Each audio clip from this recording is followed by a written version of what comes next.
Hi, ഇന്ന് നമ്മോടൊപ്പം join ചെയ്യുന്നത് ഹാർവാർഡ് യൂണിവേഴ്സിറ്റിയിൽ 3.43 ക്രോസിൻ്റെ സ്കോളർഷിപ്പ് നേടിയ ബ്രില്യൻ്റ് പൂർവ്വ വിദ്യാർത്ഥിയെക്കുറിച്ചാണ്. അതെ, ബ്രില്യൻ്റിൻ്റെയും കേരളത്തിൻ്റെയും അഭിമാനമായി മാറിയ ആൻഡ്രിയ എലിസബത്ത് ബിജു 2017-2019 കാലയളവിൽ ബ്രില്യൻ്റ് സ്റ്റഡി സെൻറ്ററിലെ കോച്ചിങ്ങിനൊപ്പമാണ് അഡ്മിഷൻ നേടി IIT മദ്രാസിൽ BTech MTech പ്രോഗ്രാമിലേക്ക് അഡ്മിഷൻ നേടിയത്. 3.43 കോടി രൂപയുടെ സ്കോളർഷിപ്പ് നേടി ഹാർവാർഡ് യൂണിവേഴ്സിറ്റിയിൽ PhDയിൽ അഡ്മിഷൻ നേടിയിരിക്കുകയാണ് ഈ മിടുമിടുക്കി. ഇന്ന് നമ്മോടൊപ്പം US-ലെ ഹാർവാർഡ് ക്യാമ്പസിൽ നിന്നും ആൻഡ്രിയ ഓൺലൈനായി ഈ ഇൻ്റർവ്യൂവിലേക്ക് ജോയിൻ ചെയ്യുന്നു. ആൻഡ്രിയ, സ്നേഹപൂർവ്വം സ്വാഗതം. ആൻഡ്രിയ, കേരളത്തിലെ ഏതൊരു വിദ്യാർത്ഥിയും അറിയാൻ ആഗ്രഹിക്കുന്ന ഒരു വസ്തുതയാണ് ഹാർവാർഡ് യൂണിവേഴ്സിറ്റിയിൽ ഒരു അഡ്മിഷൻ നേടാൻ എന്തൊക്കെ ചെയ്യണം, ഇത്രയും മികച്ച ഒരു സ്കോളർഷിപ്പ് നേടിയെടുക്കാനും എന്തൊക്കെയാണ് ആ ഒരു പ്രൊസീജിയർ വിദ്യാർത്ഥികൾക്ക് അറിയാൻ ഒത്തിരി താല്പര്യമുണ്ട്. ഞാൻ 5 കൊല്ലത്തെ IIT മദ്രാസിലുള്ള പഠനത്തിനിടയിൽ റിസർച്ച് എന്ന ഒരു മേഖലയിലേക്ക് തിരിയാനായിട്ട് ഒരാഗ്രഹം ഉണ്ടായി. ഞാൻ എൻ്റെ ക്യാമ്പസ് ഡിഗ്രിയിൽ വെച്ച് തന്നെ റിസർച്ചിൽ കുറച്ച് കാലം ട്രൈ ചെയ്തു. അങ്ങനെയാണ് ഈ ഒരു ഇൻട്രസ്റ്റ് വന്നത്. അപ്പോൾ ലോകത്തിലെ ഏറ്റവും മികച്ച യൂണിവേഴ്സിറ്റികളിലൊന്ന് ഹാർവാർഡ് യൂണിവേഴ്സിറ്റി. അപ്പോൾ അവിടെ ഉള്ള പ്രത്യേകത എന്ന് പറയുന്നത് ഒരു ഹോളിസ്റ്റിക് എൻവയറമെന്റ് ആണ് ഇവിടെ. അതായത് ഇവിടെ ഒരു എഞ്ചിനീയറിംഗ് കോളേജോ ഒരു സയൻസസ് കോളേജോ ഒരു ആർട്സ് കോളേജോ മാത്രമല്ല ഉള്ളത്. എല്ലാ ഡിസിപ്ലിനിലും ഉള്ള എല്ലാ ഫീൽഡിലും ഉള്ള പഠനങ്ങൾ വ്യത്യസ്തമായ ഒരു യുണീക്ക് ആയിട്ടുള്ള ഒരു സ്ഥലമാണ് ഇവിടെ.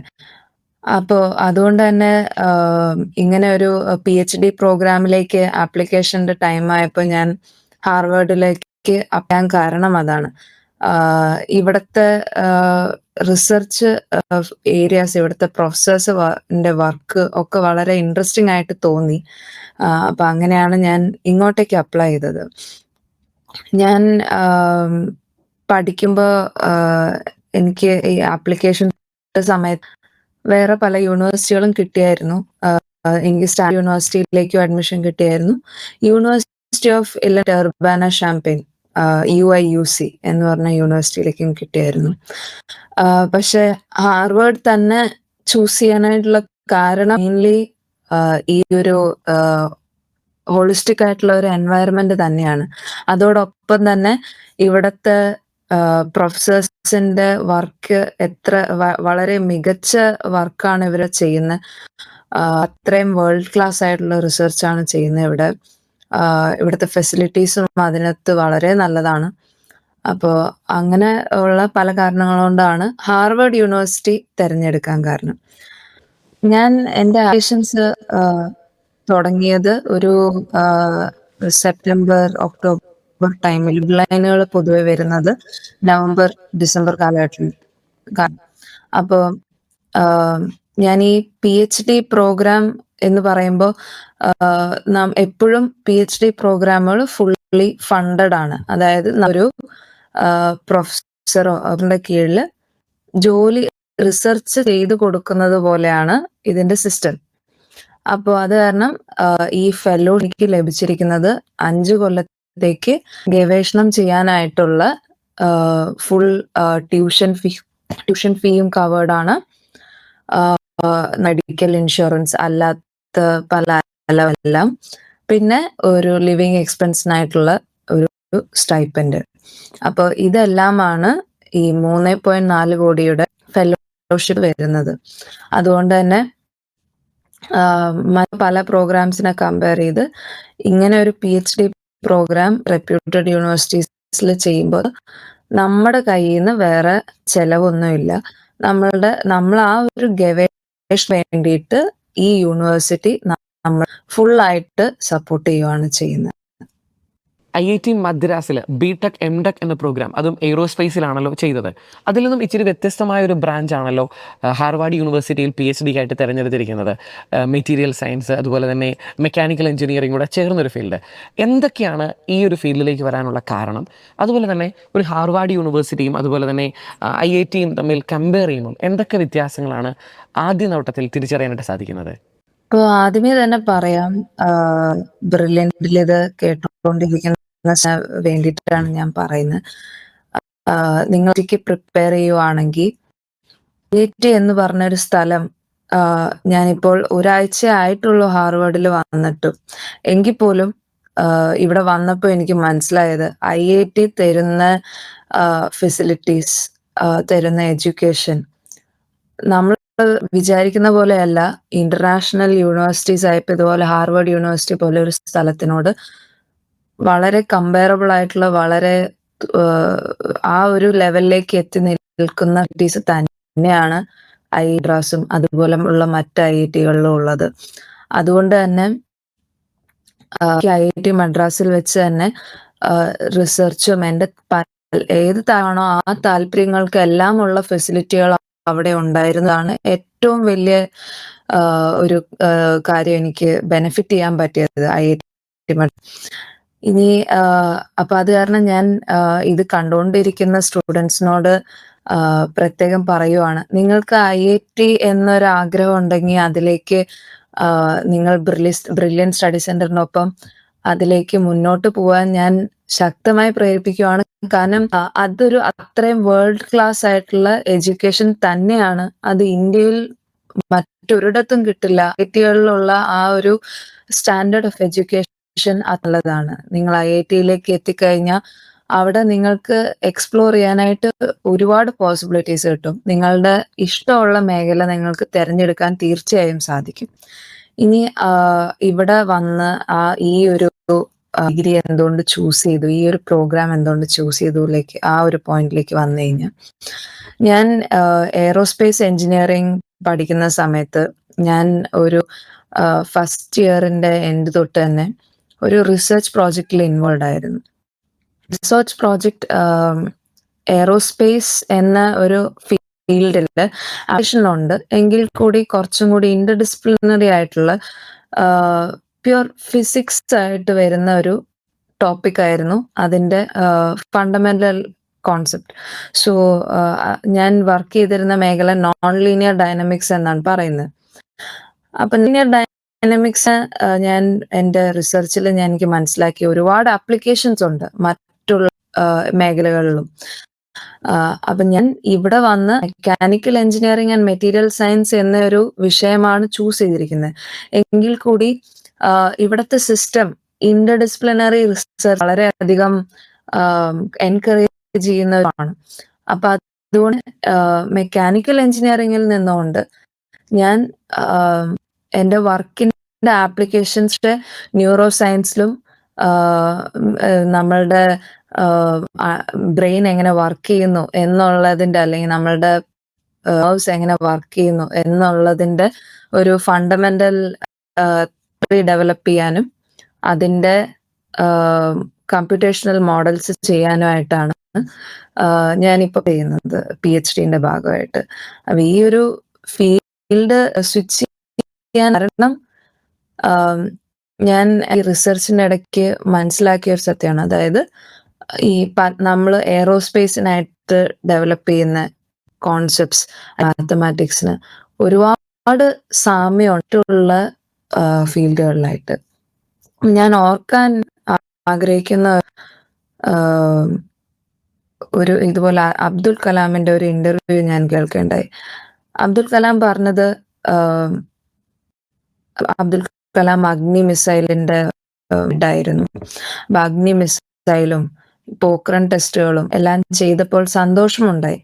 പക്ഷെ അബ്ദുൽ കലാം നേതൃത്വത്തിൽ കുറച്ച് ഡോക്ടർമാരും കുറച്ച് DRDOയിലുള്ള സയന്റിസ്റ്റ് ഒന്നുകൂടി അവര് ഈ മിസൈലിന് വേണ്ടി യൂസ് ചെയ്ത് കോമ്പോസിറ്റ്, അതായത് വളരെ ലൈറ്റ് വെയിറ്റ് ആയിട്ടുള്ള മെറ്റീരിയൽ എടുത്ത്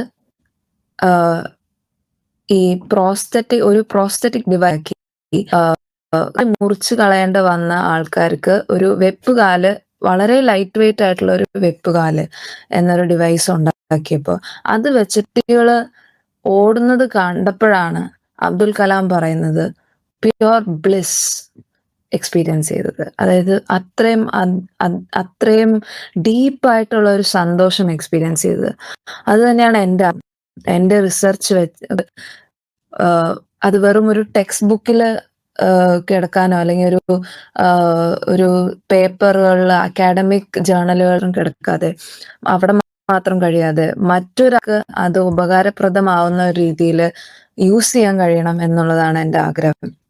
അതുകൊണ്ട് തന്നെയാണ് ഞാൻ എൻ്റെ എയ്റോസ്പേസിലുള്ള മെഡിക്കൽ അല്ലെങ്കിൽ ബയോളജി റിലേറ്റഡ് ആയിട്ടുള്ള ഫീൽഡിലേക്ക് കൊണ്ടുവരാൻ ആഗ്രഹിക്കുന്നത്. 2017 ആൻഡ്രിയ പാലാ ബ്രില്യൻ സ്റ്റഡി സെൻറ്ററിൽ ജോയിൻ ചെയ്യുന്നത്. 2017-2019 കാലയളവിൽ സെൻറ് ആൻ്റണീസ് പബ്ലിക് സ്കൂളിലെ +1+2 വിദ്യാഭ്യാസത്തിനോടൊപ്പം എൻട്രൻസ് പരിശീലനവും നേടിയിരുന്നു. 2019 ഏറ്റവും മികച്ച റാങ്കും നേടി IIT മദ്രാസിൽ അഡ്മിഷൻ നേടിയ ഒരു സമയം. എങ്ങനെ ഓർത്തെടുക്കുന്നു ആ ഒരു 2 വർഷത്തെ കാലയളവ്? അതോടൊപ്പം തന്നെ ആ ഒരു 2 വർഷത്തെ പഠിത്തവും, അതോടൊപ്പം തന്നെ IIT മദ്രാസിലെ 5 വർഷത്തെ പഠിത്തവും, അതോടൊപ്പം തന്നെ IIT മദ്രാസിലെ ബെസ്റ്റ് ഗേൾ സ്റ്റുഡൻ്റ് എന്നുള്ള അവാർഡും എങ്ങനെ ഓർത്തെടുക്കുന്നു ആ ഒരു ഏറ്റവും മനോഹരമായ ഓർമ്മകളെ? അപ്പോൾ ഞാൻ സെൻറ് ആൻ്റണീസ് പബ്ലിക് സ്കൂളിലേക്ക് വരുന്നതിന് മുന്നേ ഞാൻ ഗൾഫിലായിരുന്നു. ഞാൻ എൻ്റെ 10th വരെ അവിടെയാണ് പഠിച്ചിരുന്നത്. അപ്പോൾ പെട്ടെന്ന് നാട്ടിലേക്ക് വന്നതിൻ്റെ ഒരു അഡ്ജസ്റ്റ് ചെയ്യാനായിട്ടൊക്കെ ഇനീഷ്യലി കുറച്ച് പ്രയായിരുന്നു. എങ്കിലും ബ്രില്യൻറ്റിൻ്റെ ക്ലാസ്സുകളൊക്കെ ഞാൻ എൻജോയ് ചെയ്തായിരുന്നു. കാരണം ഞാൻ IITയിൽ വെച്ച് പല കോച്ചിങ് സെൻറ്ററിൽ നിന്നുള്ള ഫ്രണ്ട്സിനെ പരിചയപ്പെട്ടിട്ടുണ്ട്. അപ്പോൾ അവരുടെ എക്സ്പീരിയൻസുകളും ഞാൻ കേട്ടിട്ടുണ്ട്. പക്ഷെ എനിക്ക് തോന്നിയത് ബ്രില്യൻറ്റിൻ്റെ ഒരു വലിയൊരു അഡ്വാൻറ്റേജ് എന്ന് പറയുന്നത് ഫണ്ടമെൻ്റൽ തിയറി വളരെ ഡീപ്പായിട്ട് ഏറ്റവും എക്സ്പേർട്സ് ആയിട്ടുള്ള ആ ഒരു ഫീൽഡിലെ ഏറ്റവും എക്സ്പേർട്സ് ആയിട്ടുള്ള പ്രൊഫസർമാരെ കൊണ്ട് ക്ലാസ് എടുത്ത് തരുന്നത് അതൊരു വലിയൊരു അഡ്വാൻറ്റേജ് തന്നെയാണ്. അതെനിക്ക് തോന്നുന്നു മറ്റുള്ള കോച്ചിങ് സെന്ററുകളിൽ അതിനകത്ത് ഫണ്ടമെന്റൽസിന് അത്ര അധികം എംഫസിസ് കൊടുത്ത് ഞാൻ കേട്ടിട്ടില്ല. സോ അതിനെന്തായാലും ബ്രില്യൻ സെന്ററിന് താങ്ക് യു, എൻ്റെ ഫണ്ടമെന്റൽസ് സ്ട്രോങ് ആക്കാൻ സഹായിച്ചതിന്. എനിക്ക് ഇപ്പൊ എല്ലാവരെയും പോലെ തന്നെ ആ ഒരു JEE പഠന കാലഘട്ടം വളരെ സ്ട്രെസ്ഫുൾ ആയിരുന്നു. നമ്മൾക്ക് എപ്പോഴും ഒരു ടെൻഷനാണ്, നമ്മുടെ മാർക്ക് കുറഞ്ഞു പോയി, അപ്പൊ നമ്മൾ കൂട്ടണം, അല്ലെങ്കിൽ നമുക്ക് ഈ ഒരു പെർട്ടിക്കുലർ കോൺസെപ്റ്റ് അത്ര ശരിയായില്ല, അപ്പൊ അത് ഇമ്പ്രൂവ് ചെയ്യണം. നമ്മുടെ ആ ഒരു പഠന കാലഘട്ടത്തിൽ എല്ലാവർക്കും ഒരു സ്ട്രെസ്ഫുൾ ആയിട്ടുള്ള ഒരു പീരിയഡാണ്. എങ്കിലും ബ്രില്യൻ സ്റ്റഡി സെന്റർ എന്നെ ഒരുപാട് അതിൽ സഹായിച്ചു. എൻ്റെ ക്ലാസ് ടീച്ചർ രാഹുൽ സാറ്, അതുപോലെ തന്നെ ജെയിംസ് സാറ്, സെൻറ് ആൻ്റണീസിലുള്ള ജെയിംസ് സാറ് ബ്രില്യൻറ്റിൻ്റെ സ്റ്റഡി സെന്ററിൻ്റെ അവിടുത്തെ കാര്യങ്ങൾ മേൽനോട്ടം വഹിക്കുന്നതാണ്. സാറും വളരെ സപ്പോർട്ടീവ് ആയിരുന്നു.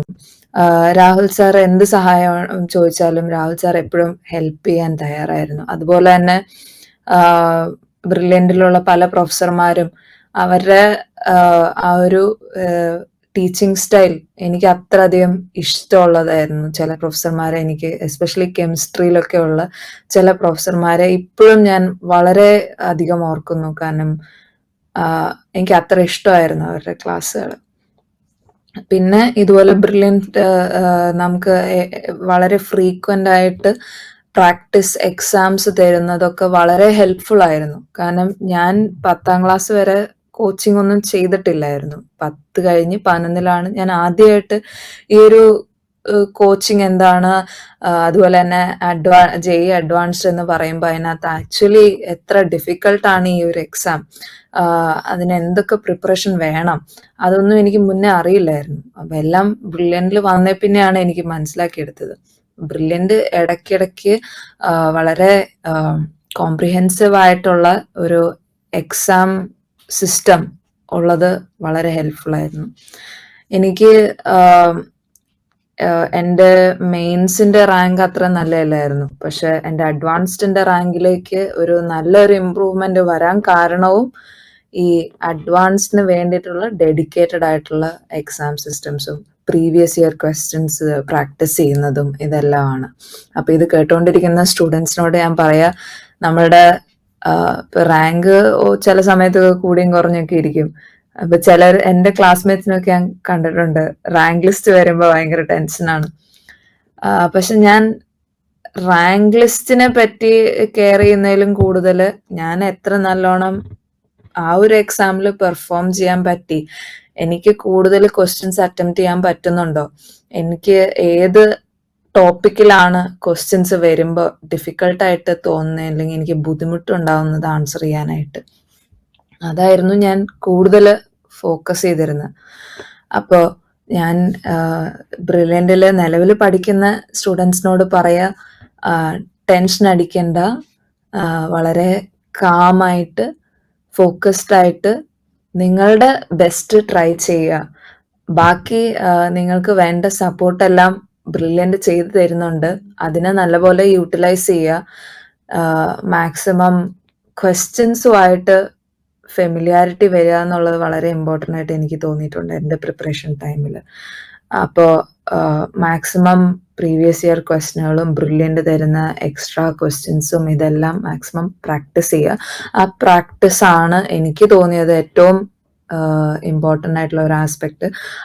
JEE അഡ്വാൻസ്ഡ് പോലെ ഒരു ലോകത്തിലെ തന്നെ ഏറ്റവും ബുദ്ധിമുട്ടായിട്ടുള്ള, ഏറ്റവും ഡിഫിക്കൽട്ടായിട്ടുള്ള ഒരു എക്സാം ക്ലിയർ ചെയ്യുക എന്ന് പറയുന്നതിൻ്റെ ഏറ്റവും വലിയൊരു കീ ആസ്പെക്റ്റ് ആയിട്ട് എനിക്ക് തോന്നിയത് എക്സാമിൻ്റെ സമയത്ത് ഒരു പേടി ഉണ്ടാവാതിരിക്കുക എന്നുള്ളത്.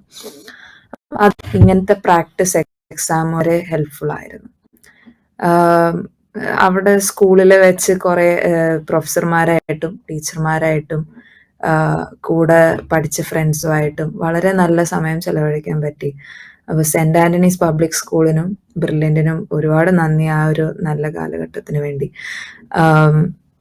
ഞാൻ പിന്നെ IIT മദ്രാസ് എന്ന് പറഞ്ഞൊരു സ്ഥലം സ്വപ്നങ്ങളിൽ മാത്രം വിചാരിച്ചിരുന്ന ഒരു സ്ഥലമായിരുന്നു. അവിടേക്ക് എത്തിപ്പെടാൻ കഴിഞ്ഞു. അതൊരു ജീവിതത്തിലെ വലിയൊരു ഭാഗ്യം ഞാൻ കണക്കാക്കുന്നു. കാരണം ആ ഒരു സ്ഥലം എനിക്ക് കുറെ വാതിലുകൾ തുറന്നു തന്നിട്ടുണ്ട്. ഒരു വ്യക്തി എന്ന നിലയിലും ഒരു സ്റ്റുഡൻ്റ് എന്ന നിലയിലും ഒരുപാട് എന്നെ ഇൻഫ്ലുവൻസ് ചെയ്തിട്ടുള്ള, ഒരുപാട് കാര്യങ്ങൾ പഠിക്കാനും പഠിപ്പിച്ചിട്ടുള്ള ഒരു സ്ഥലമാണ് IIT മദ്രാസ്. അവിടുത്തെ പ്രൊഫസർമാർ എസ്പെഷ്യലി എടുത്തു പറയാനുണ്ട്. എൻ്റെ guide professor RI Sujith sir ഒരു മലയാളിയാണ്. സർ എനിക്ക് തന്നിട്ടുള്ള സപ്പോർട്ട്, ഞാൻ ഉമ്മയില്ലാത്ത ഒരു ഫസ്റ്റ് ഇയർ സ്റ്റുഡൻ്റായിട്ട് സാറിൻ്റെ അടുത്ത് റിസർച്ച് ചെയ്യാമോ, എന്തെങ്കിലും സാറിൻ്റെ അടുത്ത് വർക്ക് ചെയ്യാമോ എന്ന് ചോദിച്ചപ്പോൾ ഒരു മടിയും കൂടാതെ എന്നെ സാറിൻ്റെ ഗ്രൂപ്പിൽ ജോയിൻ ചെയ്യാൻ പ്രേരിപ്പിച്ച സാറിൻ്റെ ഒരു നല്ല മനസ്സുകൊണ്ടാണ് ഇതുവരെ ഞാൻ ഈ ഒരു റിസർച്ച് ചെയ്തത് തന്നെ ആയിരുന്നു എൻ്റെ ഹാർവേഡിലേക്കുള്ള ആപ്ലിക്കേഷൻ്റെ ഏറ്റവും വലിയ ഒരു ഡിസ്റ്റിങ്വിഷിങ് ഫാക്ടർ. കാരണം ഒരു PhD പ്രോഗ്രാമിൽ എസ്പെഷ്യലി ഇങ്ങനത്തെ റെപ്യൂട്ടഡ് യൂണിവേഴ്സിറ്റികളിൽ അവർ ഏറ്റവും കൂടുതൽ നോക്കുക എത്ര നല്ലോണം റിസർച്ച് ചെയ്യാൻ കഴിയും, റിസർച്ചിൽ എത്ര നല്ല കേപ്പബിലിറ്റി ആണ് ഈ സ്റ്റുഡൻറ്റ് ഡെമോൺസ്ട്രേറ്റ് ചെയ്യുന്നത്.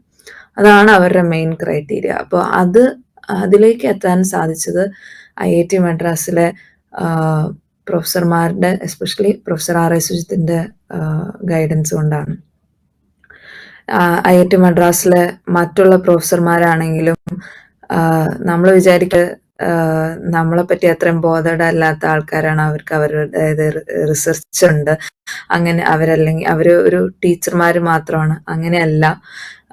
ഞാൻ കണ്ടിട്ടുള്ളത് വെച്ച് IIT മദ്രാസിലെ പ്രൊഫസർമാർ അത്രയും വളരെ ഫ്രണ്ട്ലി ആയിട്ട് നമുക്ക് എന്ത് സഹായം വേണമെങ്കിലും, നമുക്ക് എന്ത് സംശയങ്ങളുണ്ടെങ്കിലും, അതിപ്പോൾ അക്കാഡമിക്സ് റിലേറ്റഡ് ആണെങ്കിലും അല്ലെങ്കിൽ കരിയർ റിലേറ്റഡ് ആണെങ്കിലും ഈവൻ നമ്മളുടെ ജീവിതത്തിലുള്ള എന്തെങ്കിലും പ്രയാസങ്ങളാണെങ്കിലും അവരെപ്പോഴും ഉണ്ട് സഹായിക്കാനായിട്ട്.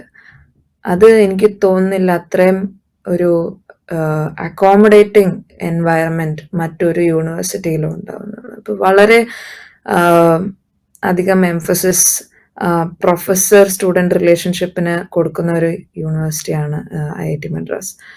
IIT മദ്രാസിൽ അതുപോലെ തന്നെ എന്ത് താല്പര്യങ്ങളുണ്ടെങ്കിലും അതിനുള്ള ഒന്നില്ലെങ്കിൽ അക്കാഡമിക് താല്പര്യങ്ങളാണെങ്കിൽ അതിനുള്ള വേൾഡ് ക്ലാസ് ലാബുകളുണ്ട് അവിടെ.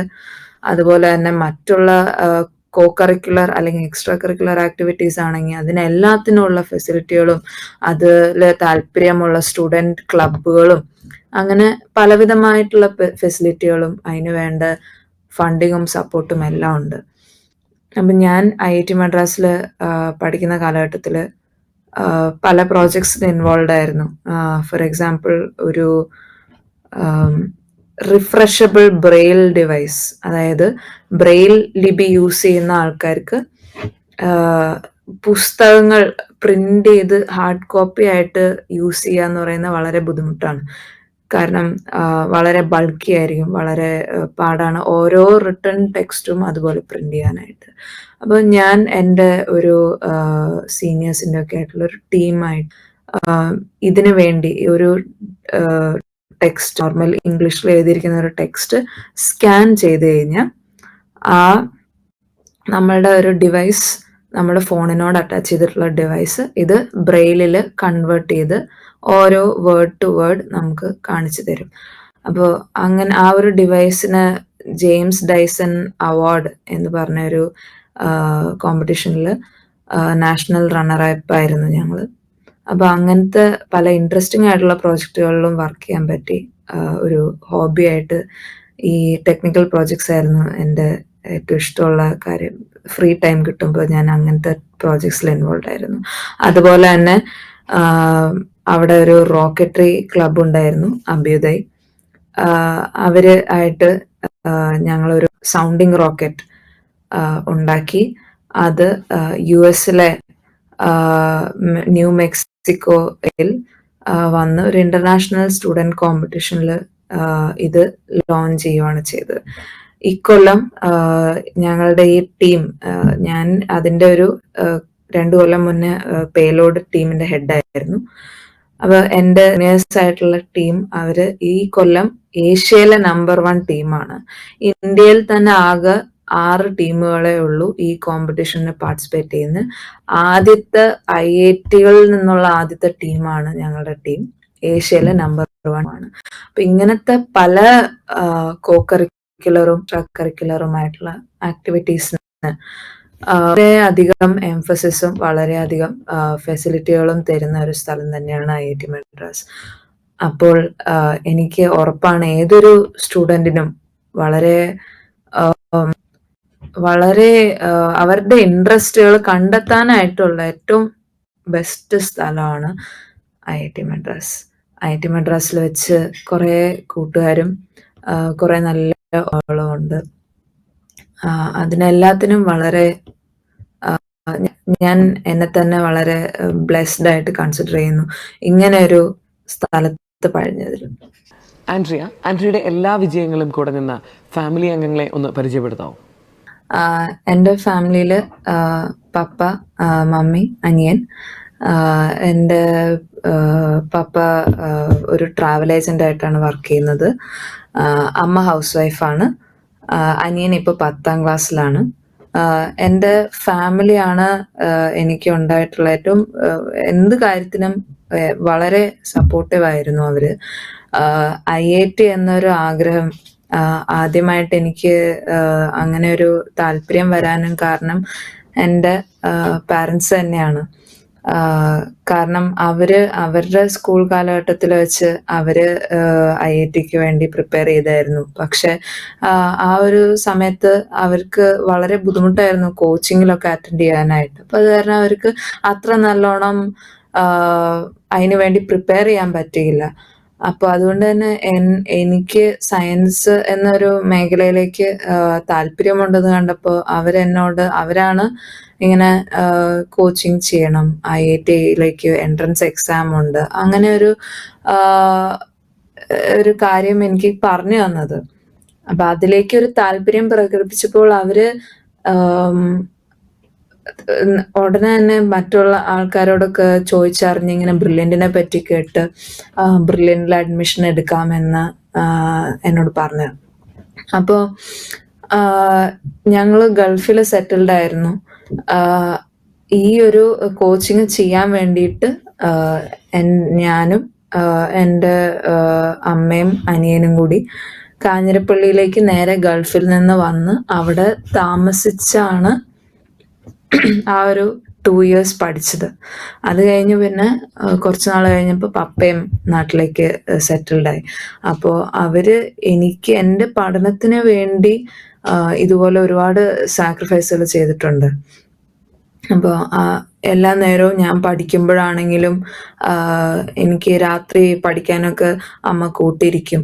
അതുപോലെ തന്നെ എന്തെങ്കിലുമൊക്കെ ഇപ്പം ഇങ്ങനെ ഹാർവേഡിലേക്ക് പോകണം അല്ലെങ്കിൽ ഉപരിപഠനം ചെയ്യണം എന്നതിനൊക്കെ ഏറ്റവും കൂടുതൽ സപ്പോർട്ടായി നിന്നതും വലിയ ആഗ്രഹങ്ങൾ ഉണ്ടാവാനായിട്ട് പഠിപ്പിച്ചതും എല്ലാം പപ്പയാണ്.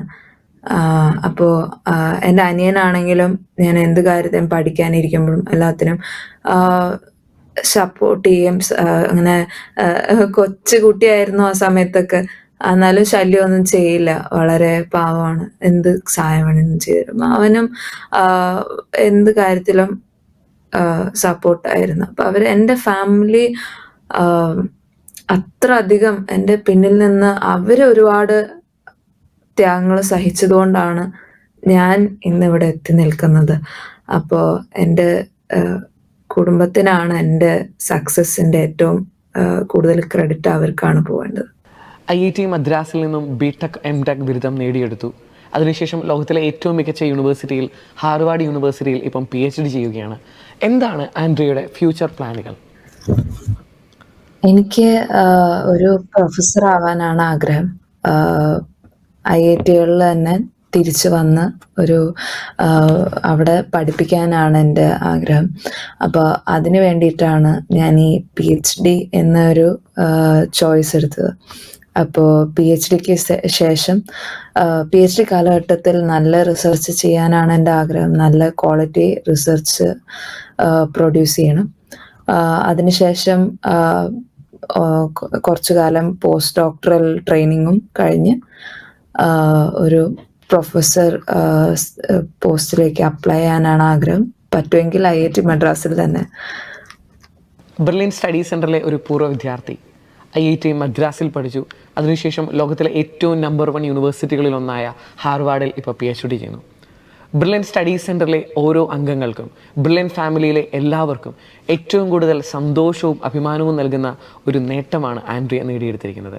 ആൻഡ്രിയ നേടിയ 3.43 കോടി രൂപയോ എന്നുള്ളതല്ല, അതിനേക്കാളും മികച്ച് ലോകത്തിലെ ഏറ്റവും നമ്പർ 1 യൂണിവേഴ്സിറ്റിയിൽ പഠിക്കാനും അതിനുശേഷം പഠിപ്പിക്കാനുമുള്ള ആൻഡ്രിയയുടെ ആ ഒരു ആഗ്രഹത്തെ ഞങ്ങൾ ബഹുമാനിക്കുന്നു.